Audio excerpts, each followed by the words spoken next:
This video is going to be different than anything you've ever seen on this channel. No, I'm not going to play one of my teardowns backwards. I'm actually going to assemble an engine. I know that's a wild concept for this channel. This is more about disassembly and blown up engines, but in this case, we're taking this engine and we're fixing it. We're repairing what was wrong with it, and we've got a really good reason as to why. So, if you haven't caught the first couple videos on this story, there was a 2011 Town & Country, or maybe it's a Caravan, I can't remember which. It was owned by a family down in Florida, and the van overheated catastrophically. It was towed into my buddy Ray's shop, Rainman Ray's Repairs on YouTube. I'll leave a link to his description. He condemned the engine, ended up buying the vehicle from them after realizing that the family really needed their van. We came up with a plan to fix it. I had this core engine here, which had some pitted valves, which at some point we'll take those out of the cylinder heads. And it hasn't been overheated. It showed no other signs of issues. I know the history on it. I know the miles on it. It's only got 120,000 miles. So I thought it was fit to fix this engine, ship it down there, and Ray is going to reinstall it in the van with a bunch of new parts. And we're going to give it back to these people free of charge. We're not charging anything for this, all the work, all the parts, everything. And I understand a lot of people are compelled to donate to us. Don't do that. Anything that you send to me, you might as well send directly to the family. They're the ones that need it the most. We took this on as a charity case. So today, we're going to reassemble this 3.6 liter. We're putting heads on it, a bunch of updated parts, rocker arms, new lifters. Tag along, it'll be fun. So in the last video, we tore this thing down, checked some things, verified the original diagnosis with this engine, and I have since cleaned it up, cleaned the block surface up. I made sure there's no debris in any of the head bolt holes because you can really cause some damage if there is. So I blew all those out and made sure that there's no junk in the bottom. And this is ready to reassemble. So here is one of the old cylinder heads. And these are the new heads. I had another set of heads from another low mileage Pentastar, and I had these sent to a machine shop. I took them to a local shop. I turned them around really quickly. That's not why this video didn't come out right away. They resurfaced them, checked them for cracks, make sure everything seals well, and these are ready to slap on. And now I have a whole gaggle of parts. A whole mess of parts, mostly OEM, a few aftermarket parts, nothing too crazy. This shouldn't be too bad. So we're going to start by laying the head gaskets on. Open this up. I wish I knew why one of these head gaskets was like $9 and the other was like $50. Is it a demand thing for one? Is it the one that's always blown? This packaging is intense. Now, I posted about this in one of the groups that I'm in. It's a group for auto shop owners, and I got a lot of really good advice. And they told me certain things like make sure you use OEM head gaskets, what you can get away with reusing, what you shouldn't reuse. So all the things that I'm doing today is a culmination of their advice because I don't do this for a living. I just take things apart. So now I can finally lay this head gasket on here. It sits just like so. Now we can go on with a fresh cylinder head.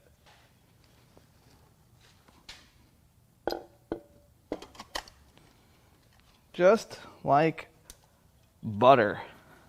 All right, we're done. Tune in next time for the next video. I'm kidding. All right, now we can put the head bolts in. I bought brand new bolts. They're Mopar bolts. I know you can measure them and reuse them.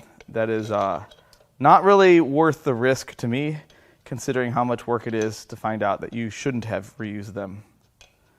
And there's no need to oil these. I'm just going to get them loosely in place.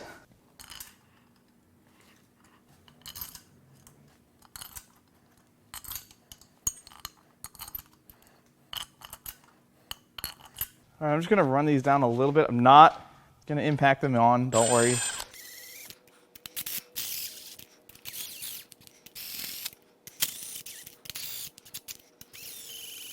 All right, now there is a very complicated torquing sequence for such a common engine, but it's not impossible. Now it's time for the torque sequence. The first stage is 22 foot-pounds.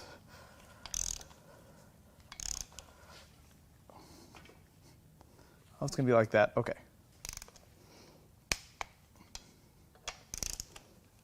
There is a sequence here.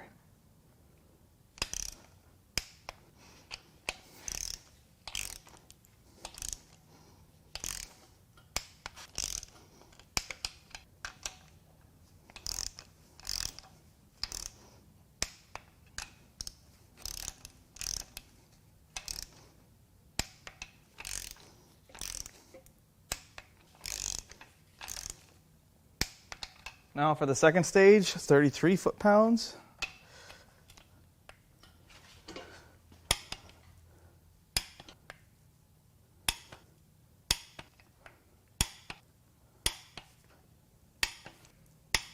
For the next step, it is not a torque spec, it's a torque angle, 125 degrees. Got my torque angle gauge here. Hopefully this doesn't take a ton of force. I got a big bar here. All right, let's adjust this real quick.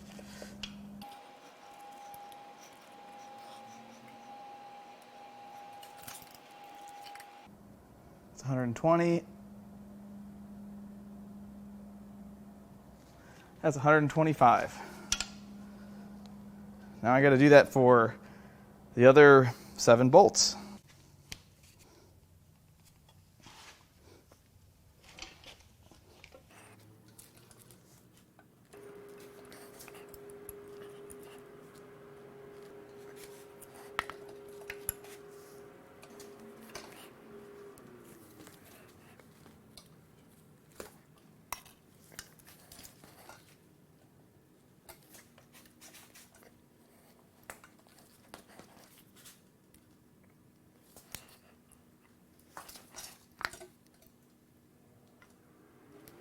Okay, you would think we would be done. It's final head bolt, but now I have to loosen all of them and torque them back in a similar but different series of sequences. So you're supposed to loosen them up in reverse order.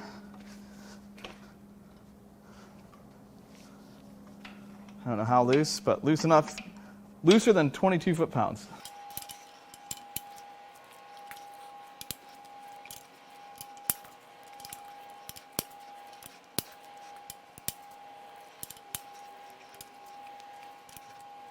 Now, back to 22 foot-pounds.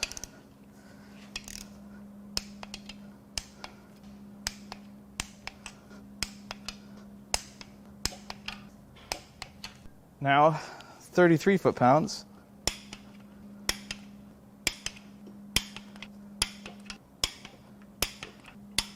Now I'm supposed to check it again and make sure that they're all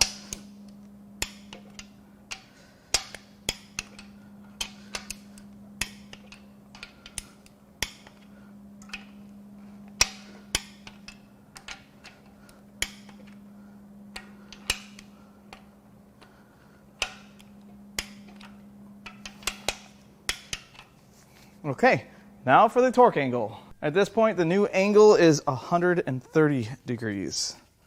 Wish me luck. It'll be fun. There's one, 7 more to go.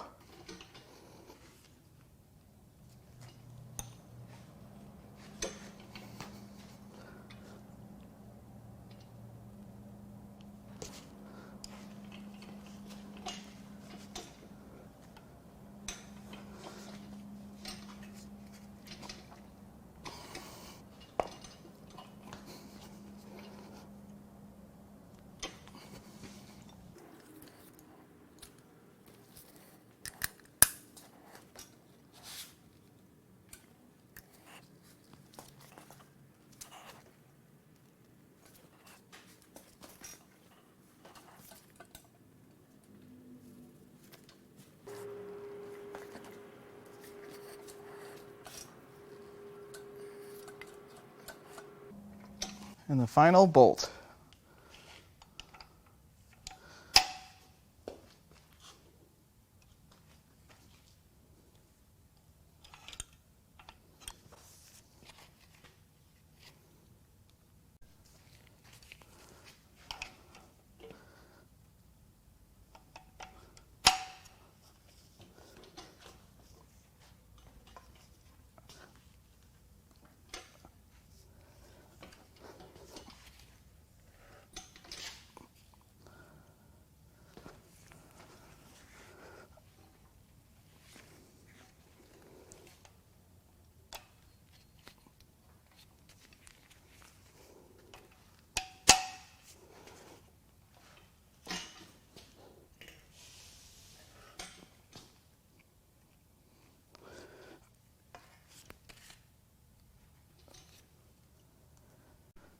Now it's time for the other head gasket.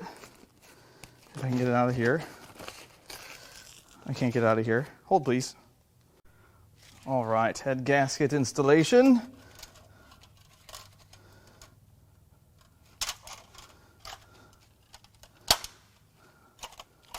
Now we can set the other head on it.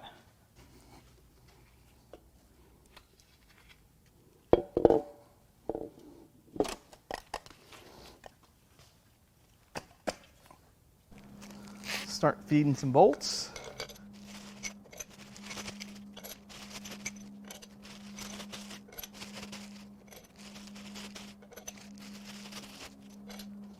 Right, now we're going to just run them down a little.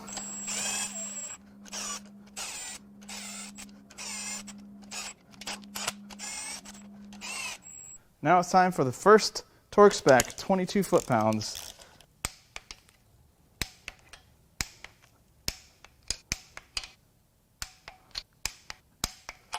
Now the next spec, 33.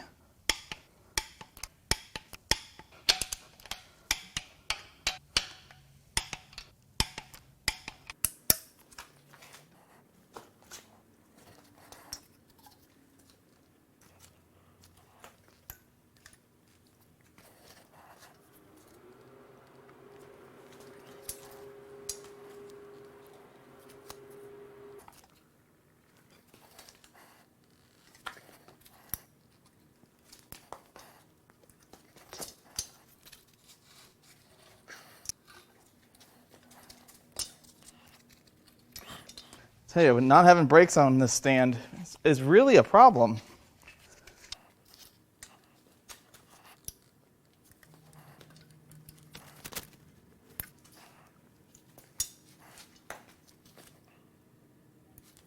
Telling you, after this, I might look like Popeye.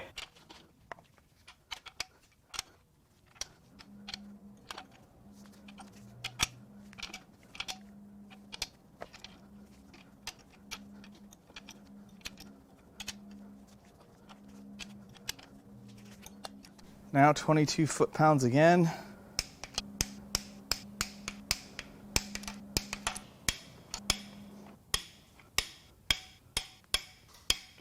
Final sequence. My arm is ready for this to be over.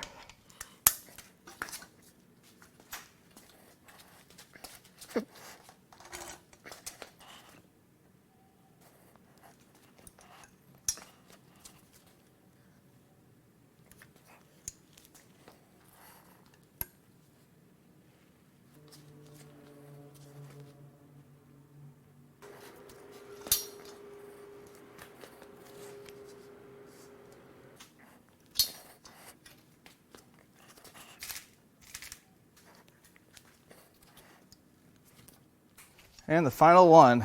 Relief is in sight for my arm.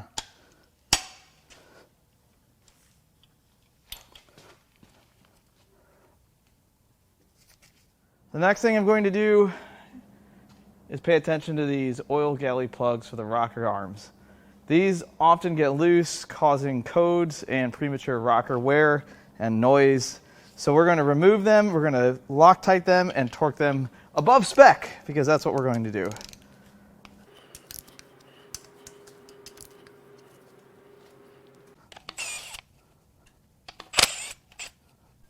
Give it a little clean. I clean the bolts off as well. Put a little bit of blue thread locker on here. So the factory torque spec is only 9 foot-pounds, so we're going to go to 15. Because in this case, more is better to a point.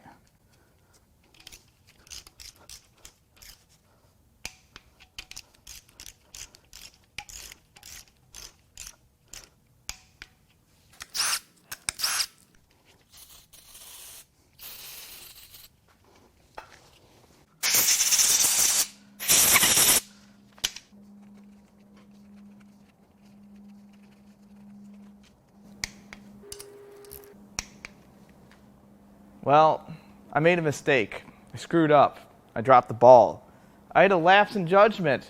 An error was made, and you guys actually caught it. So it turns out that these cams have a magnetic trigger wheel on the end of them. And in the repair manual that I do have, it says that you should not get these anywhere near other magnetic things like magnets. Well, it should say one thing further, and that is you should not lay them on a metal bench. And guess what I did?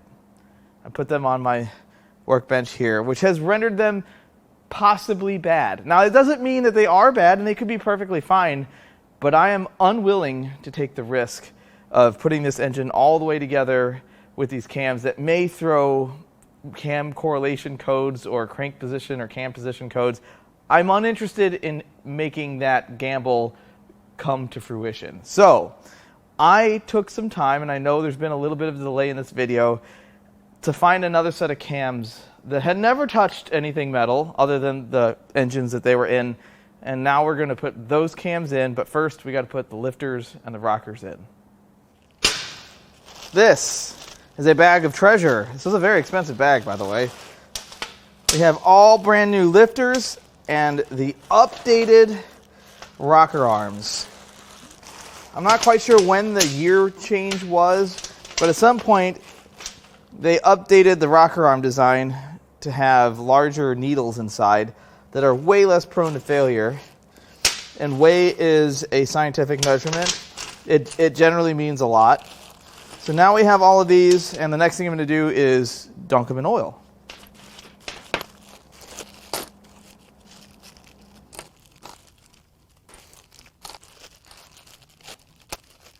Now this might be totally excessive, but I do a lot of things that are worse. So we're just going to gloopy gloop. And before you say this is a waste of oil, I found this oil in the back of a car that came in. All right, we're going to let that marinate for a second, and we're going to get stuff ready. First, we'll get the lifters in. And I know I'm getting oil everywhere. It's fine. All right, all the lifters are in. I don't know why that one wouldn't go in, but it moves quite freely now. Now it's time to install the rocker arms. Thankfully, they're the same for both intake and exhaust.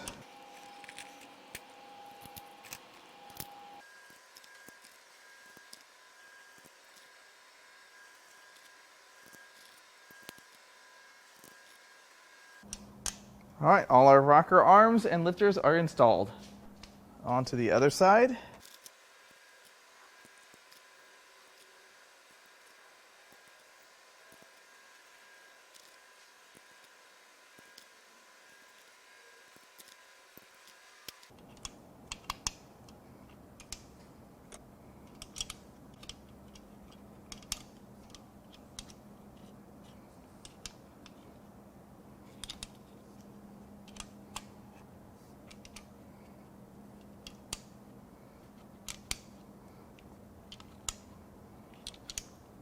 Okay, now we're going to get some oil and coat these journals real quick. All right, we'll do that to the other side real quickly. Just make them all nice and slick. That way on first start, it's happy. All right, now it's time to lay some camshafts in. Let's see, there's a way these fit real nice like. I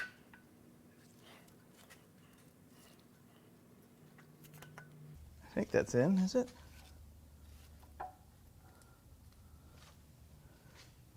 Yeah, that hole faces that direction. That's correct.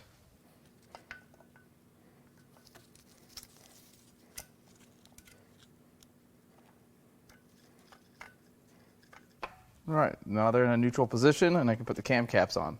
And I realize I'm going to need to take these off, which I'll do that once the cams are bolted in place. I think that's the least risky. And these are going back on exactly where they came from.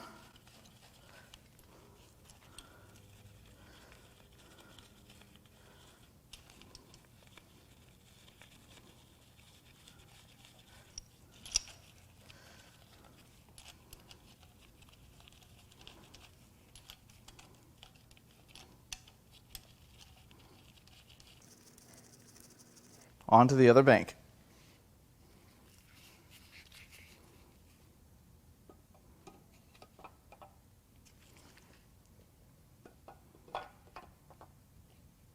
I'll drip a little bit of oil here so the cam caps aren't dry.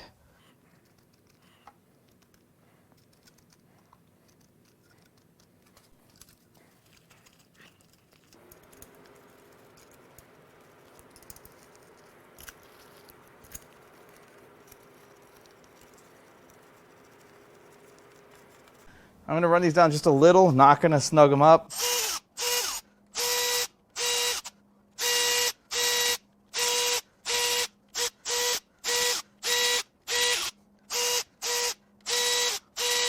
So now we torque these down in 2 steps. First step is 18 inch-pounds.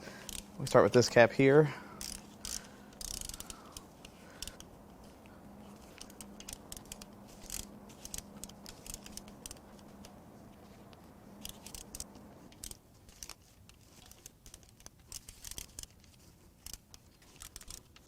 The next step is 89 inch-pounds, that is.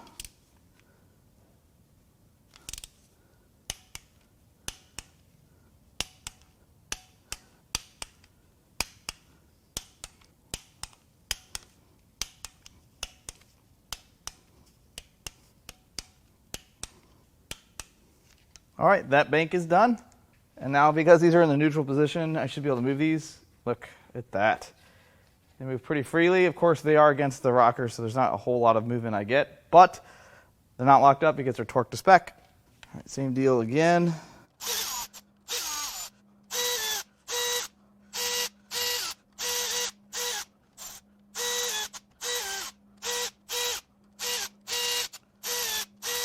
All right, step 1, 18 inch-pounds.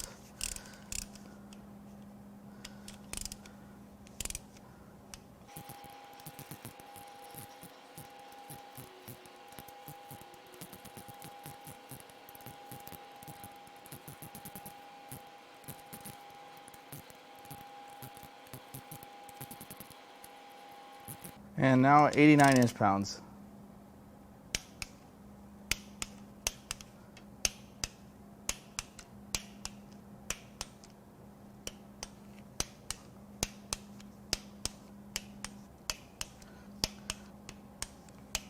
Okay, cams and valve train are in. The last thing I'd like to do is knock a few valves out of the old cylinder heads from this engine.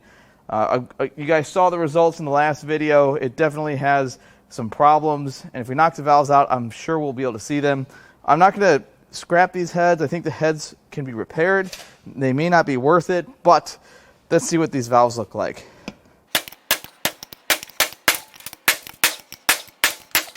Yeah, that might be enough. Let's see.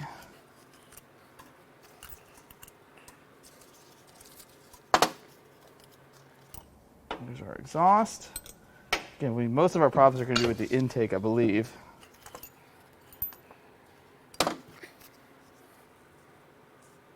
Okay, let's get these cleaned off. Take a peek. In fact, I'm going to knock the rest of them out just so we can see. Well, there's an exhaust valve. And the pitting is not super noticeable. I got my camera kind of zoomed in. It's not as bad as the examples I saw on the internet. Let's take a look at the seats. Actually, let's look at an intake valve next. You can see some of the pitting. It's not really that noticeable, to be fair with you. I expected to find like big rusty spots, but I just don't see it. The seats don't look terribly bad. I wish I could zoom in better and this camera focus. This lens is just not happy with that.